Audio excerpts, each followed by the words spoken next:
Get through that.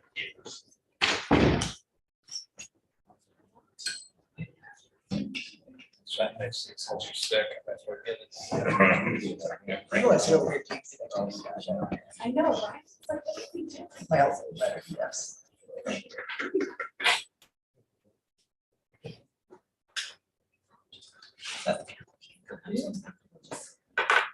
It's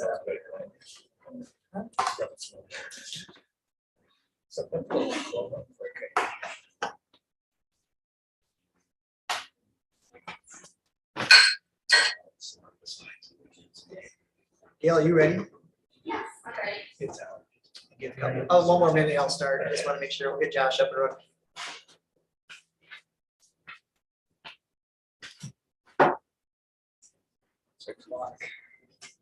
You ready, Josh? Yeah. All right, it's 6 o'clock. I'm going to go ahead and open the public hearing for the budget amendment. Gail? Yes, so we have to amend our current budget, our current fiscal year budget, because we refinanced some debt. And so we will be overexpending our certified budget come June 30th. So it's been published in the paper, and I have not received any written or oral comments. So it will be on the agenda after the hearing, will be on the agenda tonight for approval. Right, any other public input on the budget amendment? Hearing none, I am going to go ahead and adjourn the public hearing on the budget amendment, 6:01. And go ahead and call to order our regular board meeting. Roll call, please, Gail. Okay, Josh? Here. Tyler? Here. Alex? He's doing. Okay. He's not actively here, but he's doing. Jeff Yes. and Ann. Yes. Do I have a motion to approve the agenda? So second. Further discussion? All those in favor? Aye. Opposed? Can I, who made that motion? I did. Tyler, motion, Jeff, second. Yes, thank you. Yep. All those in favor? Aye. Opposed? Agenda passed. All right, public forum. Gail, do we have anybody here or anyone here for public forum? Nobody? All right, right into announcements and celebrations. Christine, it's all yours. You're so fast. I know, we're moving quick. Yeah, I know, that's great. Okay, so we have some wonderful celebrations this evening that I wanted to share with you. The first one is I would like to introduce the amazing cook captain of the intermediate school is Chris Larson. If she would stand up so we recognize her, let's give her a big round of applause. To have her here. She has been awarded the Tyson Hungry Hero Award. She was nominated by her principal about always being there for students, for not only being a leader in the kitchen, but also being a leader with our students. I am so thrilled that you get to meet her this evening. And I also wanted to thank her for coming because I know she was a little worried about coming in front of this group up here, but she deserves every bit of recognition. It was a wonderful day in the intermediate school. All the kids came into the cafeteria at once at the Tiger, how do we say it? Tiger. Thank you. And then they all sang a wonderful song to her. And Tyson representative was here, and the school received $5,000 in her name and in her honor for receiving such an incredible award. So I wanted you to meet her. I wanted you to know that she's one of our heroes that helps feed our kids every day and does it with a smile and is just one incredible lady. So thank you for being here tonight. And we appreciate you. And I don't know if the board has a few words for her. Thank you, Chris. Awesome, John. Thanks for everything you do. Anybody else on the board? Yeah, wanna say? I follow the food service. I did food for a long time and I'm very proud of that whole area. I think you guys do a fabulous job. I'm a big fan of Deb Purcell and what you guys have done and everything you went through during COVID and all the free meals we gave out, all during summer. I mean, people have no idea what you guys went through. But thank you very much. Thank you. Let's give her a big round of applause.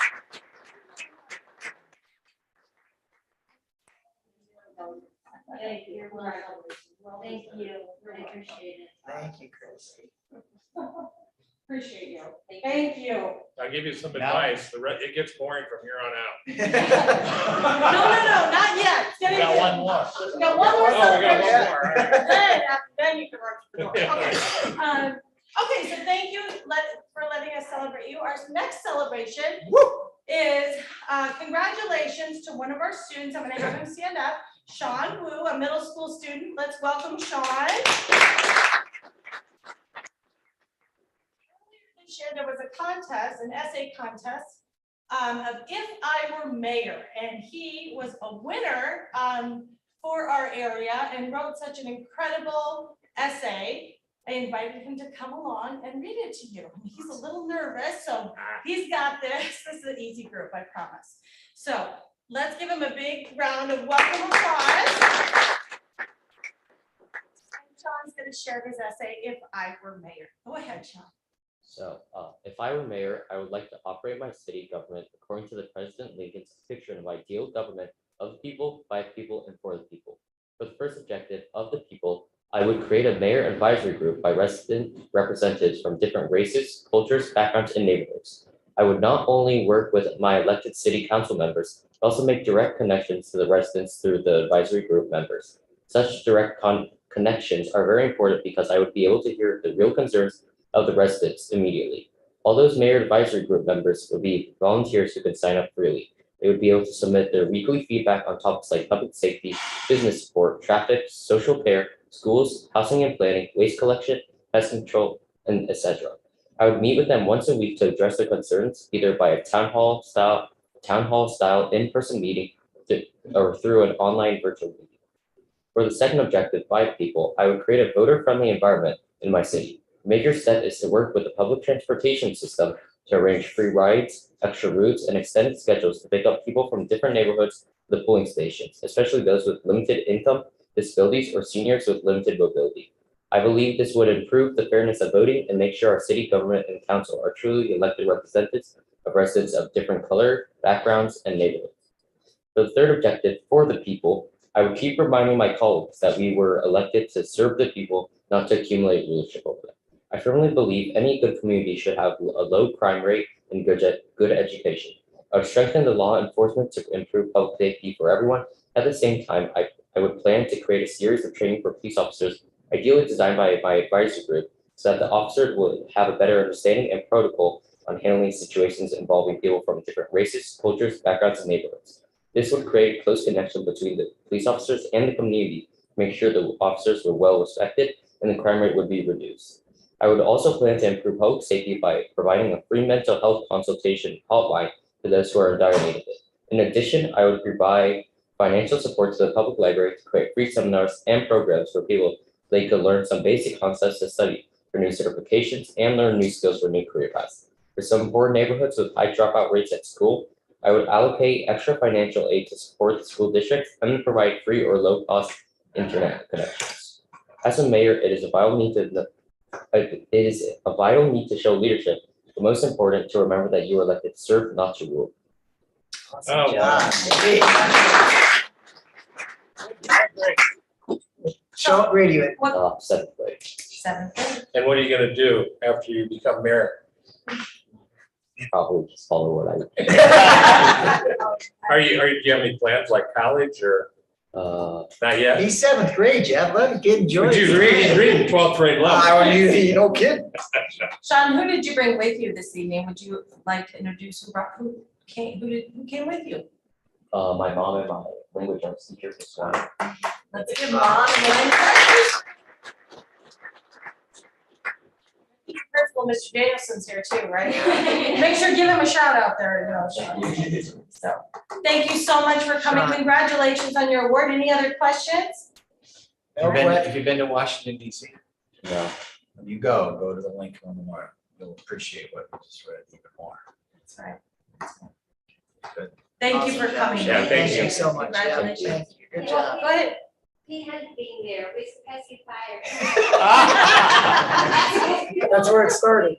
And it was only 1 year and a half. Okay. He doesn't remember, so. Yeah. All right. Good. That's Oh, good. Very nice job. That's great. Great Thank job. you so much. Congratulations. We're very proud of you. Okay, and then one more celebration. It's not right there. It's later on your agenda. I'm going to turn it over to Mr. Vanderpool. We are so excited about our next celebration. And I'm going to let Mr. Vanderpool do this introduction for us. So.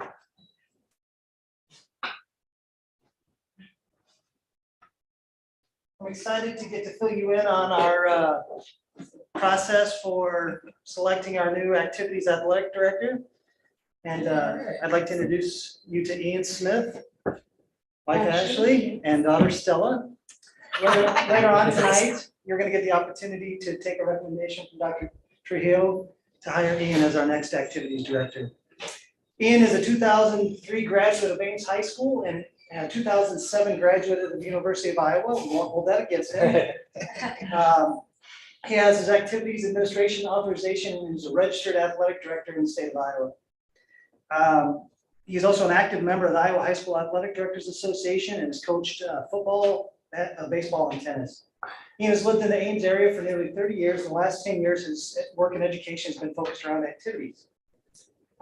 Ian has served as the assistant athletic director at Ames High School for almost 10 years under Judge Johnson. In the past year, he has been the assistant activities director at Ankeny Centennial, one of the most respected athletic programs in the state of Iowa. Among his highlights during his time in Ames, he has overseen the construction, helped oversee the construction of the new portion of the high school related to athletics. He also wrote and helped implement the COVID-19 guidelines that help keep students safe during the pandemic.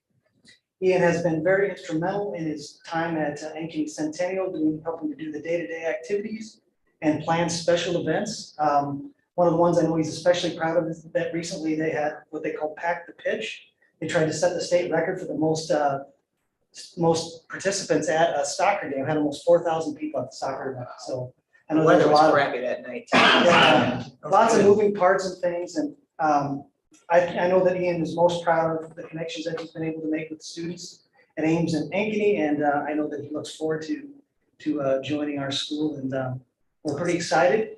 Our process had 3 groups. We had a student group, student panel, administrative panel. And we also had a panel of coaches and community members that included board members and parents. Almost 30 people involved, and Ian just did an outstanding job that day, and we're super excited. So I'm excited to have him here and welcome him to our Tiger family. So. I think you guys are excited. Oh my gosh, I'm not sure if I've slept in 4 or 5 days here. So yes, I'd like to thank the school board, Dr. Chico and Vic for this amazing opportunity. I wasn't planning on leaving Ankeny Centennial, but when I saw this opening, I said, I gotta give it a shot, and we are so excited. Just amazing. I'd like to thank, as Vic said, everyone who served on the interview committee last week. It was a fun 4 hours. Ashley, my wife here, asked me what I said, and I said, I don't remember, because I've never talked so much in my life, and it was really fun, and just kind of going in, especially meeting the students that day was really awesome. So, and I'd also like to thank Tim Pizzetti, the current activities director at Gilbert. He does such an amazing job and is so well respected in the AD world. And I just am already kind of asking, hey, I'm sorry to bug you. I'm gonna be asking a lot of questions. He said, no problem, that shows you care. So I'd really like to thank Tim too. And the biggest thank you, of course, comes to my family, Ashley, Stella, and our little unborn son there, due in July. In our world, the AD world, there's a lot of long nights, and that wouldn't be here possible without her tremendous love, my family's tremendous love and patience. And I think they're a little excited that I'll be closer to home now. So we are so excited and can't wait to get started. We've, like I said, lived here in this area for a long time. And we always hear about Gilbert, and we've always admired Gilbert, and maybe secretly been a little bit jealous of you guys up here. And we're so excited to be part of this community. And you gained 4 Tigers today. And yes, we are so excited and can't wait to get everyone and get started. Okay.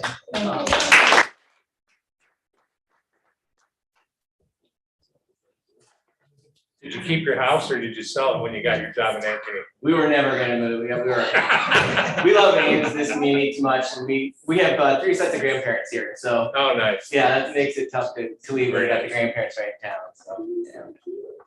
You don't have to wear a suit every day, just to let you know. I know, this might be the last time you guys see us here, so, yeah. Congrats. Thank you. Yeah, enjoy it. It's a fun job. Thanks. See you guys when you- Sure. If you want to stay, you're more than welcome. Okay, so last celebration, Hang on just a second. Yep. The language arts teacher, what is your name? Learn life. Okay, nice meeting you. Thank you for Yeah, tonight. thank you. Yeah, very nice job. yeah, thanks for having the kids encouraging. Yeah, very nice. Yeah, thank you. Yeah. Thank you, Laura. Okay, last celebration that I have under celebrations, as you may not be aware, May is School Board Recognition Month.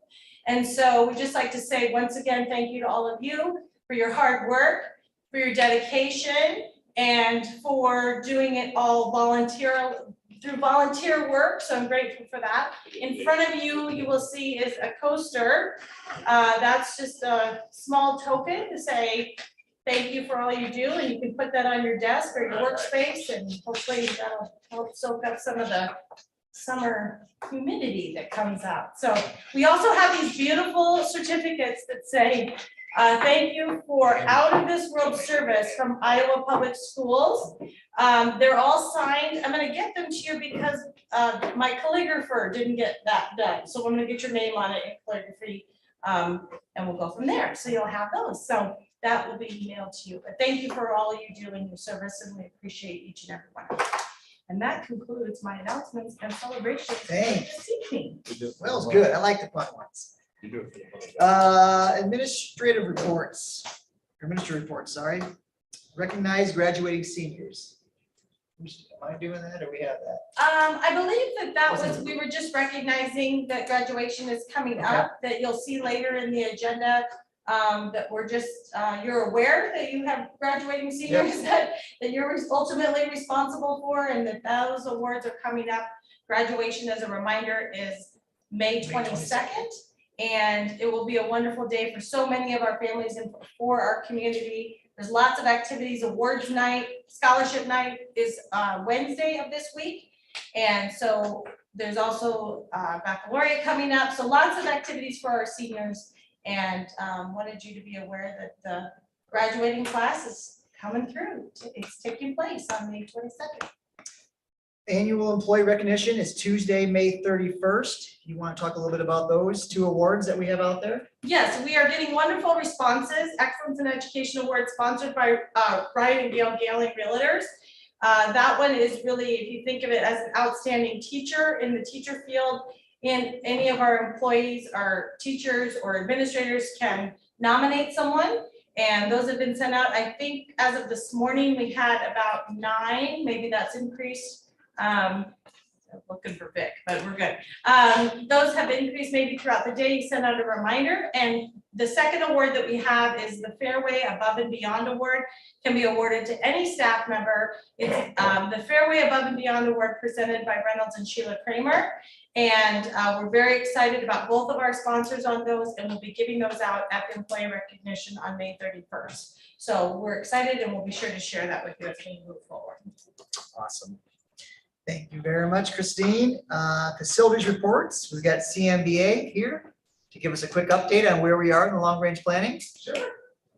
Floor is yours. Fantastic. Last time you saw us, we had ended up meeting with the faculty on the 18th and did kind of big picture visioning sessions with them, went through some paradigm activities and started to set that stage. We went to each of the buildings and met with each of the different groups.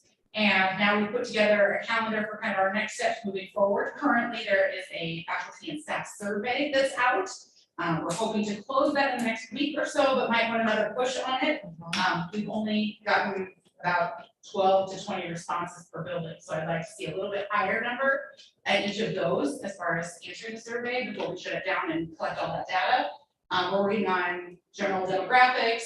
We'll be back on the 31st on the PD day after the events for the staff to give them an update, and then we're gonna tour all of the facilities and start our utilization study of the buildings. And then we have the rest of the calendar set to start scheduling dates with community groups and facility focus groups. Any questions for them? How do we keep, are we gonna get copied on all this, emails and stuff? I mean, can we do that, or, I wanna watch the process as it goes. Sure, we can include you in those as we get updates. I know that Courtney and I have been emailing, Tyler, I think has been looked into that. Nope, not Tyler. Jeff, we'll be sure to loop you into it, to everybody. So Courtney and I have been kind of just sending emails like, what's the update? Where are we? And so I'm sure she'll be able to put something together for us to send that to me, kind of what you just shared, and then we can send it out to each of you. That's probably the best way to do it. Does that feel like that would work, Jeff? Well, I just, Well, go ahead. If I can, I mean, I'd like to kind of circle back to, we talked about a core, Correct. About what? a core group. Yep. Josh and myself, and Christine and a couple of your administrators, I think was Vic and Carrie, Correct. right? And I guess we haven't seen anything. I haven't. And before you go to the staff with an update, I think that core group certainly needs an update. And if I missed something, I apologize, but I don't. Yeah, no, correct. Do we need to meet fairly irregularly, or I mean? I think I'd like to loop that group in, and I don't want to eating people to death, but I mean, part of what I expressed when we were starting this was, let's be careful on how we're setting expectations, and let's make sure that we're plugged in, right? So I'm very excited about the progress that you're making. I would propose that we pull the information into that core group. And I think it probably should be before the next step with teachers, just so that we're looped in. We had another survey earlier this year where our teachers were brought in to give responses. And I thought the response by the teachers was very poor on numbers. So if you have trouble with numbers, we want to make sure we get the right, we want everybody to participate like we are.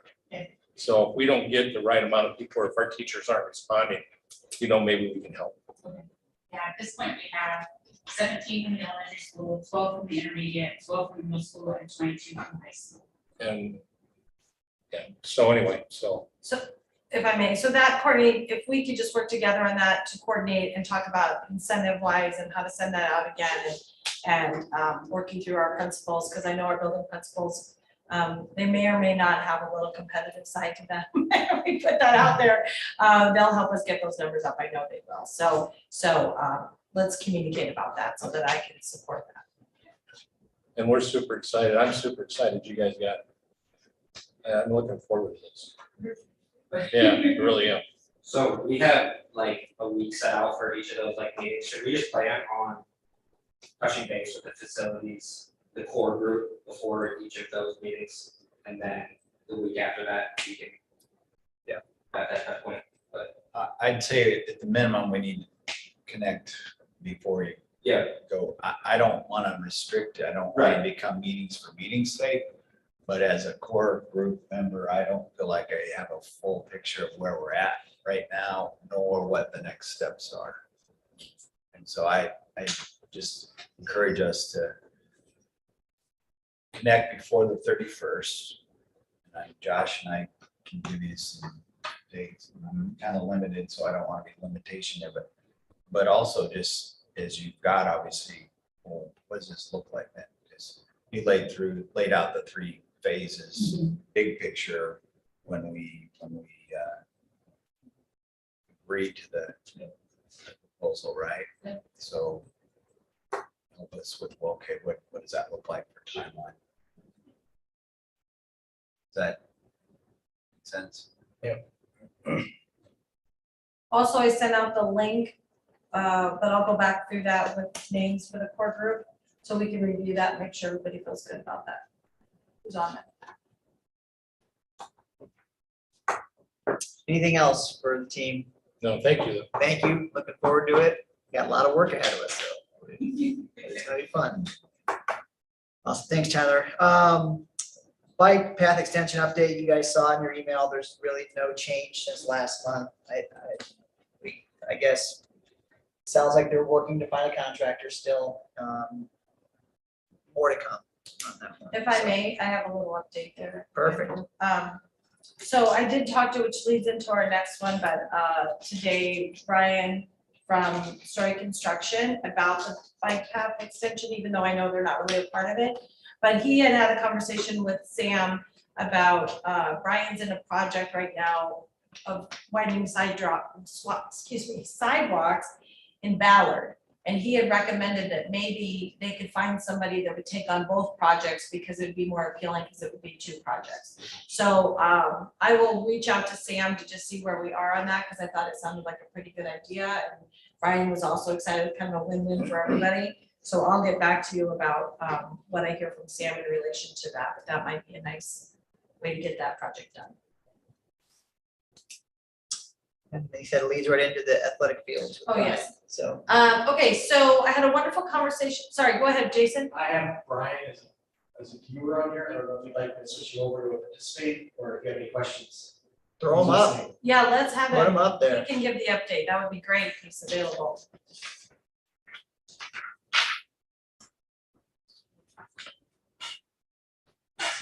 That big guy don't have to grow grass. Yeah, like. Brian, are you there? I am. Can you hear me? Yes, I can. We got you. Yeah, we got you. Brian, you want to give us a quick update on the baseball field, baseball, softball fields? Yes, I think Christine did a good job of summarizing some things this afternoon, but a quick recap. So we've made good progress with the actual field over the last few weeks, and really getting some final electrical things taken care of that Brent had brought up. And so we had a walk through this afternoon, actually, about 4 of us, Adam Toms and Tim Van Loo, I believe, with D&K and Brent and myself, and just walk through the fields to observe what was going on. And obviously the weather is helping right now, and fields are looking good this afternoon. So again, kind of new to the forum, and typically you would be seeing Adam Popish as our school representative. So I'll let you guys ask questions, or Christine, again, you were kind of summarizing everything, and I'm jumping into the middle of things, so gladly answer questions, but I don't know how much of an update you want on ongoing things. I got a couple questions. I know there was beyond the grass, we had some issues with fencing, the electrical, some dugouts. Give us an update on kind of everything outside of the grass and the infield. Yep. So actually the Des Moines Steel Fence was out last week and finished up all of their items, including the recent storm items that they had on the list that they were coordinating with the district. So all of those got done. Again, some good luck with weather at the end of last week, and the rains that were supposed to hit on Thursday, Friday didn't really hit, and they were able to get finished up last week. The electrical items that came up, not last week, but the previous week, the parts are ordered for that, and those are scheduled to be done this week. Some breakers still to come in, but assuming they come in the next couple of days, that'll all get wrapped up this week. Anything else with the dugouts or the buildings out there? Was there anything else on that punch list that we had, or issues? Can't remember. Brian, do you want to talk a little bit about the punch list and how you've completed that and beyond? Yeah, so I think I'm still working through a few of those items. I mentioned to Christine earlier today, there's some concrete items around the dugouts that I wasn't aware that it was being tracked. So I'm just being open and honest with her, told her I just got started with the conversation, and I'm working on getting those concrete panels that have cracks. We have some of those to take care of. So I don't have necessarily an update on where we're at, other than I've started conversations and trying to circle back with the concrete guys to get them to the site to get the repairs completed. And what about irrigation? How's that looking? Yeah, I think good. I talked to Brent this afternoon. He was circling back. So Iowa Irrigation was supposed to be out last week while he was gone, getting things started up, but they did the initial charge maybe 2 weeks ago, and then they have, I believe, 5 heads that they need to address, and that's supposed to be happening now. So Brent was actually calling them this afternoon as I walked away from him at the fields. Any other questions? Not for Brian, but it's a discussion with the coaches on timing. Yes, I just sent an email out today. We were having a little bit of lots of people talking, and so we just tried to bring everybody together, at least through email. I want to thank Brian. Brian has been incredible with the work that he's done at Story Construction to bring this project to where we are today. Of course, he's not the only one. Brent, our own Brent Randolph has been incredible as well, doing all the things we needed with the grass and the fields. But in addition to that, of course, we have so many other people, if you want to call them behind the scenes, Adam Don, and I mean, on and on and on. I know the list goes a long way, but you know, what I really appreciate is that Brian was sharing with me all the different pieces that we're looking at to say, are we ready for this? What does that look like? After their walkthrough today, they sent out an email. The last I had heard this morning is the coaches had some concerns about the softness of the infield, but they got great direction about that today. We got what we paid for, which was the better thing. I guess it's called Shakopee, is that what it's called? And that was a concern, but we got what we paid for. It is layered correctly, but there's some softness related to weather and rolling things down properly, and that's all happening under the direction of all the different groups that are involved. So what I sent to the, back to your question, Tyler, what I sent to the coaches today is that you know, what's our opening day, what's our date, what's that look like, and so we'll continue to work together to make sure that the kids can play safely and that they're ready to play baseball and softball on those fields, and that it's a big celebration for our community that we're able to open those fields. So that is coming. I believe they're practicing there tonight. right now. Correct. The softball and the baseball athletes are out there practicing tonight, and that is one of the things that Brian said. That's the celebration is that, you know, we need to have people out there playing on those fields, and that just makes it better all the time, because 2 years is a long time to wait. So we're excited to be able to get them up and running. I know later in Gail's report, under one of her things, that there, we have like an $8,000 bill for a mound. What is that? It has to do with building the mound properly, if we're talking about the same thing, but there also was a tractor, or it's not even a tractor, it's some sort of a machine to help with the grooming of the mound. That's the proper terminology. It's something that Mr. Pizzetti had put forward, that it was something he was really hoping for to help groom our fields, and so we went ahead and put that forward. Also, it's a piece of equipment. It's my understanding. Okay. If we're talking about the same thing. Okay. Any other comments, questions on the athletic fields? All right, thank you, Brian. Thank you, Christine. Thank you, Brian. Thank you. All right, we're moving ahead to new business.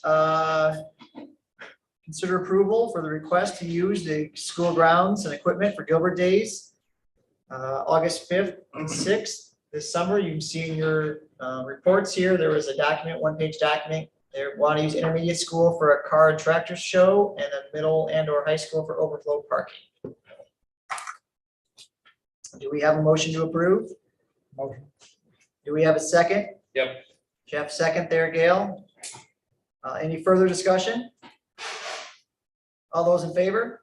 Aye. Opposed? All right, motion passed. Next, consider approval of the 2021-2022 certified budget amendment. So moved. Second. Further discussion? All those in favor? Aye. Opposed? Motion passed. Next, consider approval for the 2022-23 at-will employee salary increases. Again, that is in our documents there, spreadsheet. So moved. Second. Any further discussion? All those in favor? Aye. Opposed? Motion passed. Last, consider approval of the 2022-23 administrative contract of employment recommendations. Again, so moved. Second. Second by Josh. Further discussion? All those in favor? Aye. Opposed? Right, motion passed. Gail, financial summary.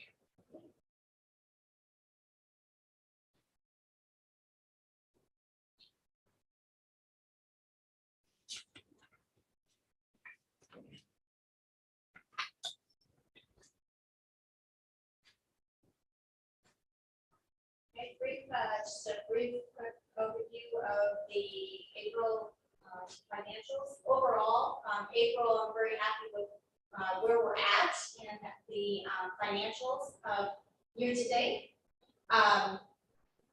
If you take a quick dash forward view of it, green means good, and as you can see, everything's green here. So the budget, the month to date, and everything is looking on target and really looking good as we're coming into the fourth quarter.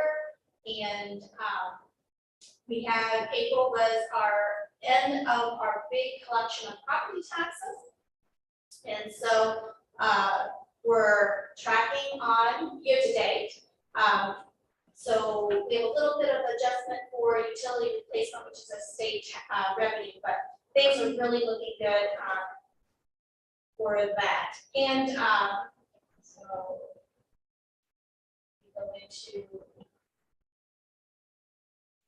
the couple, so the property tax, the top two rows, so it'll basically, we'll make an adjustment at the end of the year when it's all final. State aid will have an adjustment.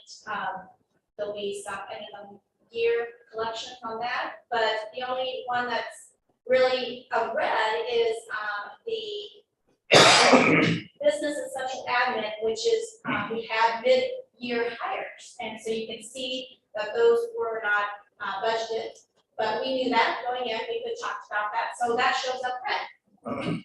So a direct reflection to our processes and our expenses. So as we go in, everything's looking good for our cash on hand. The debt service has a little bit extra there because we totally paying off we have the revenue for when we sold bonds, and they will not sell all, or we don't have to pay back all the bonds until the end of May. So those funds are sitting there until they collect them, which is the end of May. Our budget, we just approved tonight, and overall to increase that, but this is the reflection of the old budget for this current year. We're sitting good on that, other than when we pay, when we go and pay those bonds next month or this month, that is when we would be over expenditure. And so you don't see that right now. So, and then the couple expenses, we've had some major purchases, the master planning professional fees, annual software, dishwasher, exhaust vent, a true pitch mound. It was a piece of equipment that Tim, he requested a couple of things that you told him he was okay. That's right. Thank you. And middle school's going through a big signage system project, and Mike's been working on that. And DeNovo and gym bleacher project, we're doing a gym bleacher project at the intermediate, and some expenses are coming through for that. Just received word this morning that the elementary dishwasher died. So that's going to be about a $9,000, but it has to be. And actually, I think that might have been on the priority list. It was not. So that will move from maybe next year, it'll be happening this year. I think that's. So, and overall, the activity fund report is looking good on the balances, and the nutrition report is looking very good on overall financially, all the salaries and benefits are paid up, and the cash balances is almost $300,000. Compared to a year ago, who would have ever guessed we would be in this position? So that nutrition fund is does a phenomenal job at that. So if anybody has any questions about this, I wanted to talk a little bit about the subject of flexibility account. So back in 2000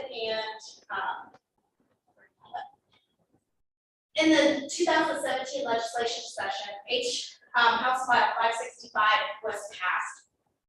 And basically, the legislators allowed school districts to move funds that are carryover funds, balances from a previous year, into a flexibility account that the board can determine how to use those funds.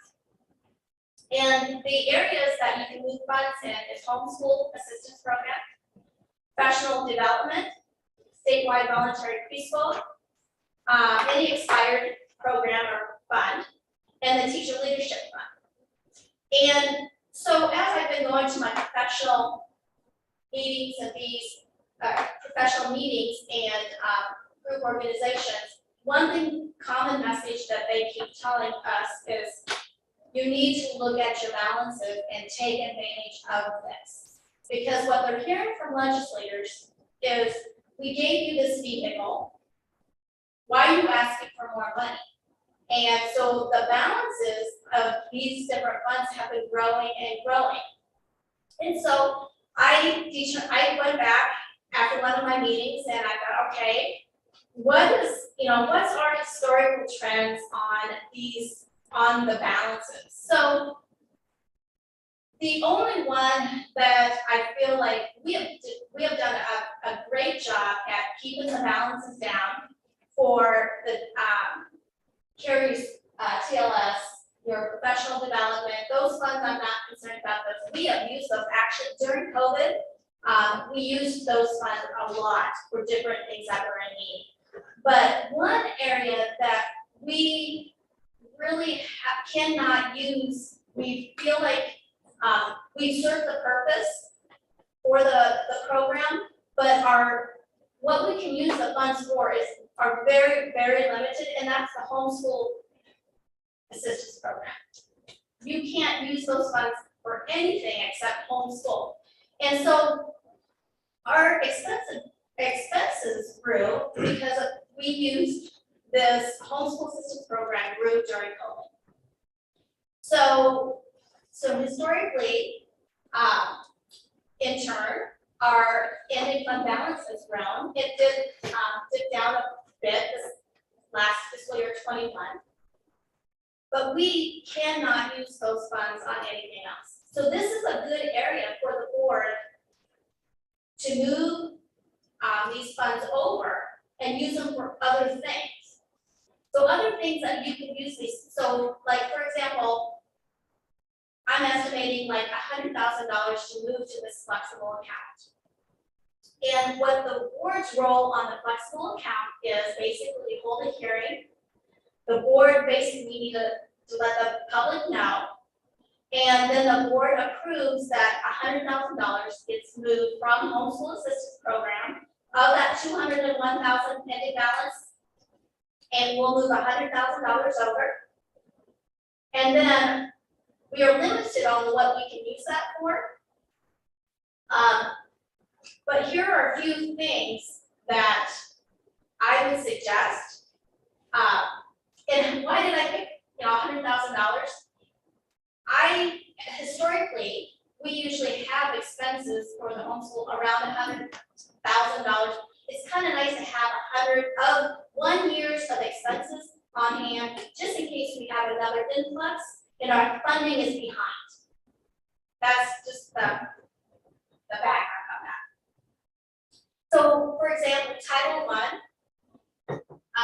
the general fund, the Title I categorical revenue did not cover $11,400 of the expenses. That came out of just regular general fund.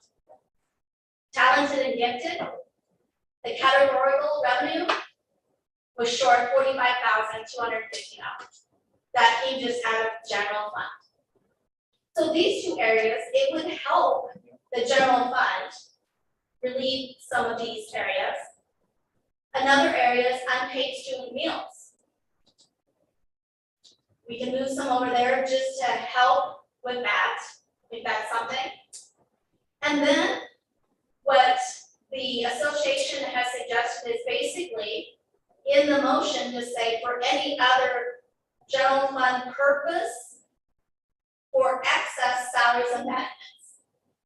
So pretty general terms is what they said that we would want in the motion.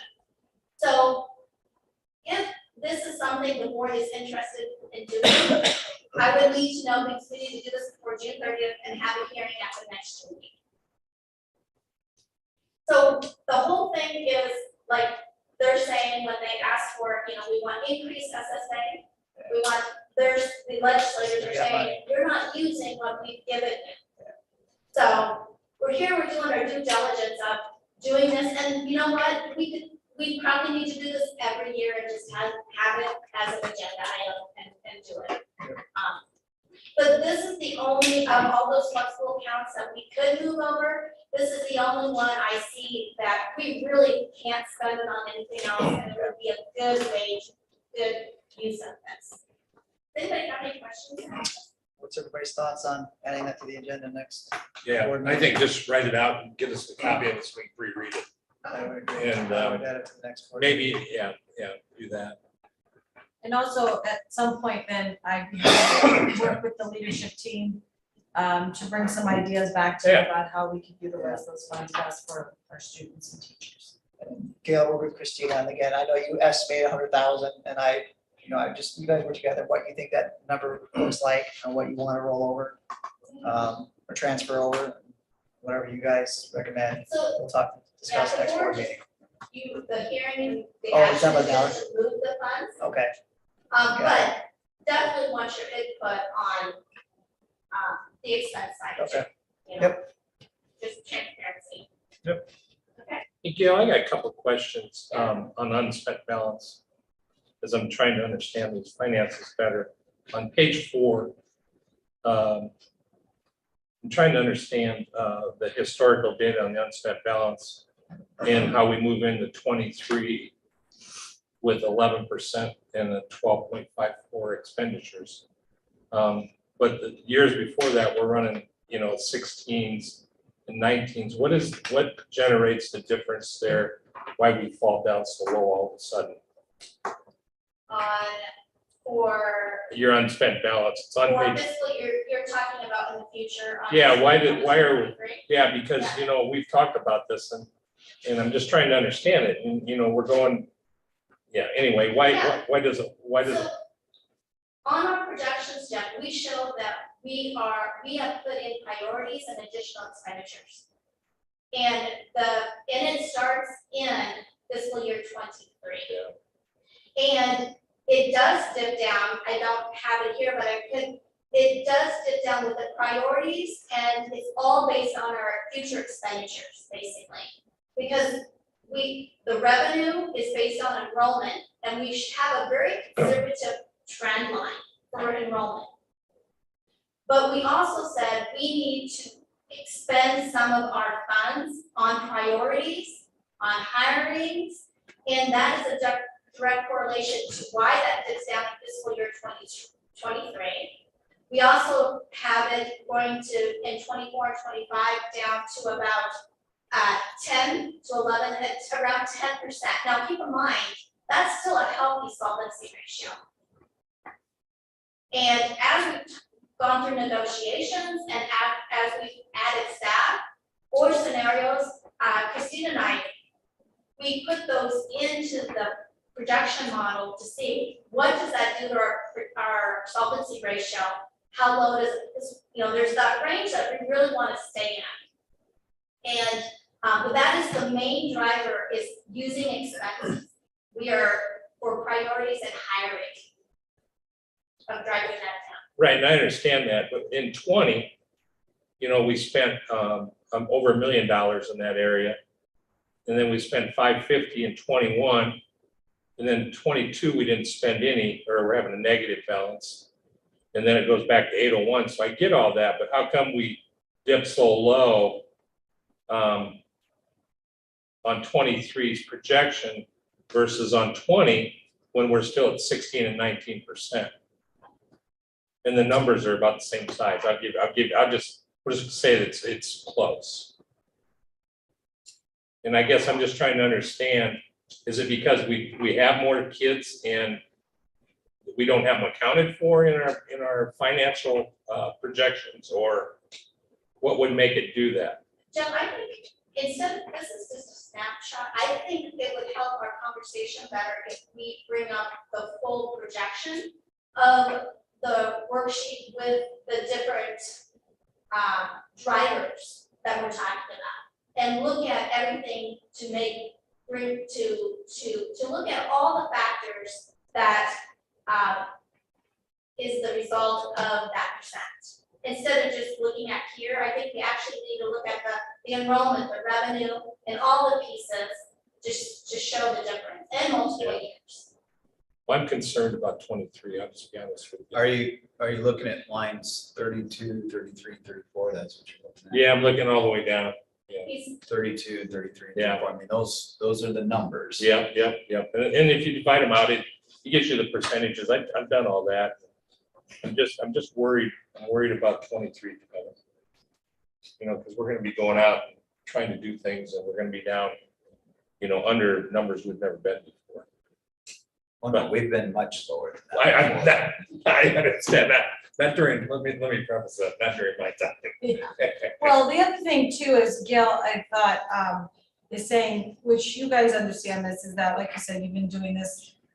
It's just that idea of, as we look at building the team, as we look at adding expenditures to it, that's taking some of that solvency rate. Every decision that we make, I use that other chart where Gail will bring options to look at the solvency rate to make a determination of, even, for example, it'll come to our next meeting about adding a teacher because of some numbers that are bumping up. I asked Gail, run those solvency numbers again, what's the difference, for me to make that decision? And did it drop it a little bit? Yes, but I had to outweigh, like, okay, is 0.4 of a point worth a classroom being too full? No, so we're gonna go ahead and add this teacher. I mean, so we're looking at it very closely, but that's where some of those discussions we are having, I won't say daily, but pretty close weekly, that we're looking at those to say, what does that look like? Because we're trying to be very conscientious about every single piece of that, so that it is. No, and I appreciate that, I really do. But we've spent more in 20 than we are projected to do in 23, and it had a higher percentage balance. And so I'm just trying to learn a little bit. I mean, this is what we're supposed to be responsible for. So Gail, I'll come and see you, probably. And also remember that fiscal year 22 is still just an estimate. And 22 is an estimate? yeah, that's the year we're in, and June won't close until, August, September. Yeah. So it's just an estimate, and so our expenditures are, we may be a little high in expenditures for 22. And there could be a higher balance forward for the next year. Okay. Basically how we end fiscal year, we're still actively in fiscal year 22. It's all still an estimate. Right. So yeah, I think we just need to look at more information, and so that would be a good idea. And I would encourage you to dig in deeper on 2023 row 33, right.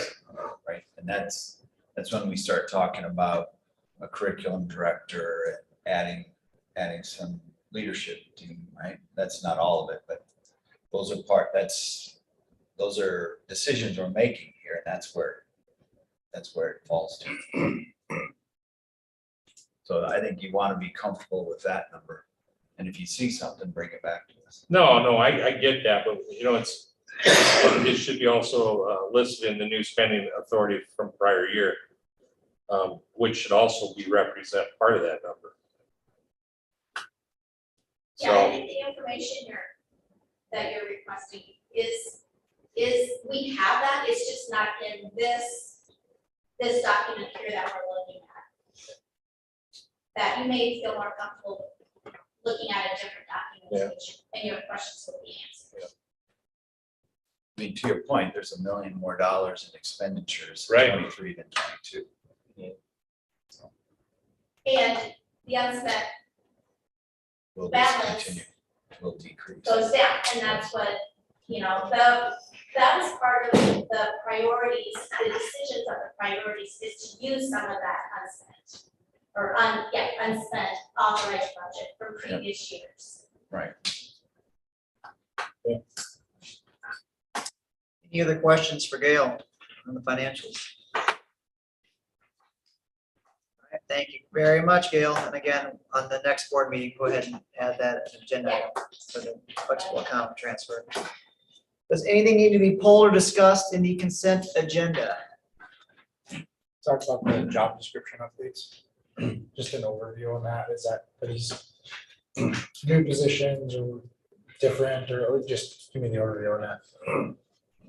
Good, yeah. I Specifically, can do that. the fourth one, the student success, student and family advocate. The director, those job description. Yes. I might have Mr. Vanderpool talk about that one. So job description changes, those are all people that are in the current role. So that hasn't changed, it's just changing their title. In some cases, they were also brought to market, so if that needed to happen, meaning that they were moved closer to what their colleagues were making in the conference to see if that, how that would work out. So you can see there, for example, Gail moved from business manager to board secretary to director of finance board secretary. So it's still Gail, it's still her job description, job duties didn't change per se, it's just giving more of a streamlined description of what she's doing. Same thing with Jason Holton under technology support director. What it did is just changed his title to director of technology, brought him a little bit closer to his colleagues in the Raccoon River as it relates to that, and he has a cleaner title. So, and what I talked about with Jason is that he's a part of the district cabinet. He has more of a visionary position to look forward to what we're doing. He still supports a lot of devices and a lot of pieces related to software and hardware. It's probably the area at some point in a year or more I'll talk more about as we move forward, because it still seems overwhelming to me. He does an amazing job, but for one person to do all the things that he does. So he's not in the cabinet, not previously in the cabinet, but not moving. into He that. was in the cabinet previously, as was Gail, but now under director of technology, my expectation around that is kind of changes and what that looks like. He brings that part of that vision. It's not just the day-to-day, that's still a important part of what he does, but it's also forward thinking. What's happening next? Where's that going? Transportation director and mechanic is Bruce Betts, and we changed that to transportation manager. Bruce and I had a conversation that better reflected what he was doing day to day, working on the buses. Bruce has done a great job of providing maintenance on our buses and doing some of the pieces related to transportation.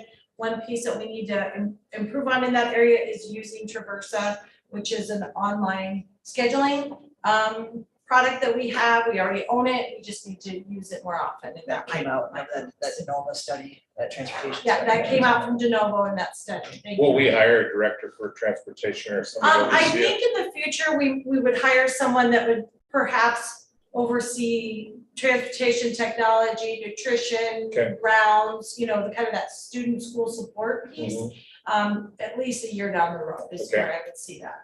And then So this- you're gonna have to manage that now then? Correct. I'll be managing all those pieces now, as I've done this year. Okay. it's been great because I've learned a lot of pieces around that.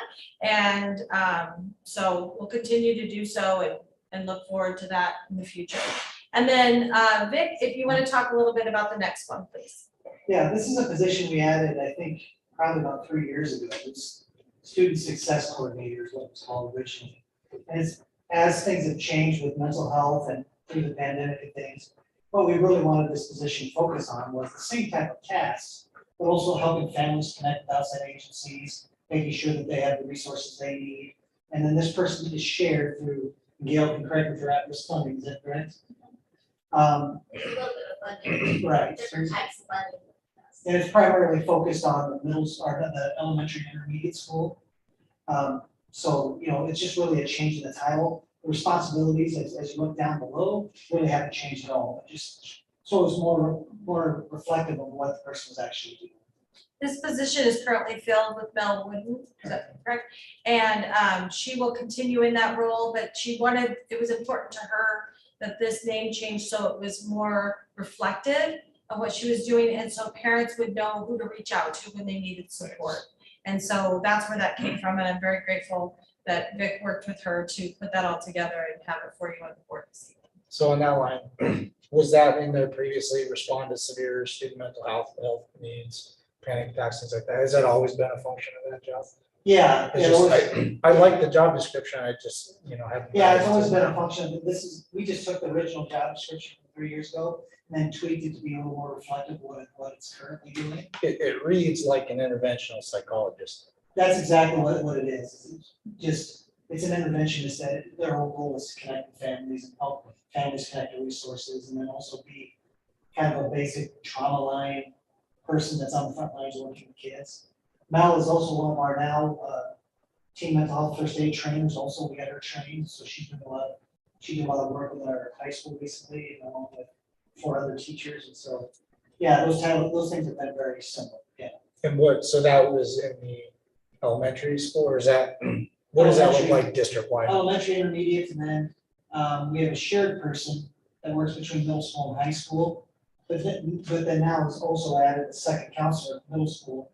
And we have 2 counselors at high school, so we increased our counseling departments at both buildings over the last, middle school is just recent, high school is about 3 years ago. Okay. Are we I guess speak to the middle school, are we meeting those needs, are the appropriate positions, are they enough of them, what do you think? I think next year puts us in a much better position. I think I would say needs have increased. And so Dr. Torito and I sat down in November and said needs have increased, and so support needs to increase. And to her credit, she said, absolutely, let's figure it out, and then figured it out. So we'll be adding a second counselor next year. That will put us in a very strong position. Okay, and a counselor position is the appropriate position, or what do we think? I'm just getting an Yeah, idea. I do. I think so at the middle school level, specifically, so it's teaching kids to recognize their emotions, regulate their emotions, and express them properly. That's really, I think, where we're seeing a lot of struggles. And so those tend to, like, behavior communicates, and right now they're communicating how they feel, but I don't know that they recognize how they feel and can express it appropriately. And so I think that will really put us in a much better position to work with those kids and develop those skills. So. The unique feature of the middle school is that the middle school counselor that's currently there also has a teaching role. So she teaches a little bit and then does some counseling. So that allows us to also keep a presence in the classroom while also bringing on somebody that can help with the day-to-day work as students struggle and dealing with a lot of issues. So Who do the counselors report to? those persons. Has that position been filled too already in the middle school? Yes. Yeah, we hired that about a month ago. Great. Also, to Mr. Danielson's credit, when we had this conversation, I suggested to him that perhaps he needed an assistant principal for support. And he did not look at his own needs. He said, what we really need is a counselor. And so I really credit him for that, because that's leadership. And I'm very grateful for him I'm a big making fan. that decision and making a difference for kids. So. Good, thank you very much, Jameson and Vic. Any other questions on the consent agenda? So moved, approval. Second. Any further discussion? All those in favor? Oh, second was Tyler. Tyler. Any further discussion? All those in favor? Opposed? Consent agenda passes. Next on the calendar, we've got graduation on May 22nd, 2 p.m. The annual employee recognition breakfast is May 31st, talked about earlier with some awards given out. And then the next scheduled board meeting is June 13th in this room at 6 p.m. We have a motion to adjourn. So moved. Second. All those in favor? Aye. Opposed? Meeting adjourned.